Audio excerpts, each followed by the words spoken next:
Обвинителството денеска соопшти дека поднело обвинение против 18 луѓе и еден автосалон од Кочани за шверц на крадени луксузни автомобили. Телма дознава дека меѓу обвинетите е и сопругата на Раде Трајковски Штекли, српска државјанка со постојан престој во Македонија. Штекли, кој се поврзува со низа кривични дела, во август и во октомври годинава избегна 2 обиди за убиство на иста локација, во Истгейт мол во Скопје. 5 од обвинетите се полициски службеници, референти во Оделението за управни работи Скопје. Обвинетите се товарат дека од 2020 до 2022 година со фалсификувани документи во Македонија внесувале луксузни коли крадени во различни европски земји и ја избегнувале царинската контрола. Ги регистрирале со македонски таблички, а потоа, за да ги скријат трагите, за кратко време по неколку пати ги препродавале од еден на друг.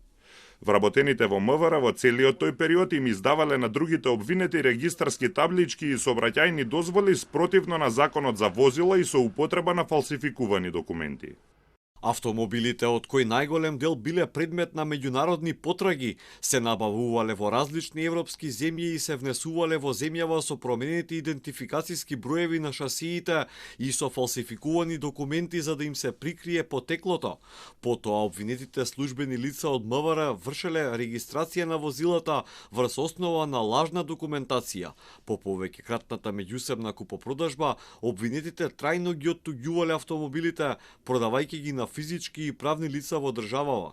Истрагата обезбедила докази дека овој начин бил искористен за криумчарење на 15 возила со вкупна вредност од над половина милион евра.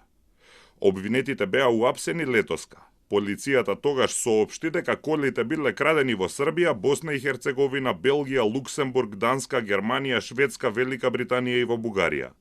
Дел од медиумите тогаш објавија дека меѓу уапсените има газди на познати скопски ноќни локали, сопственик на менувачница и газда на фабрика за колачи.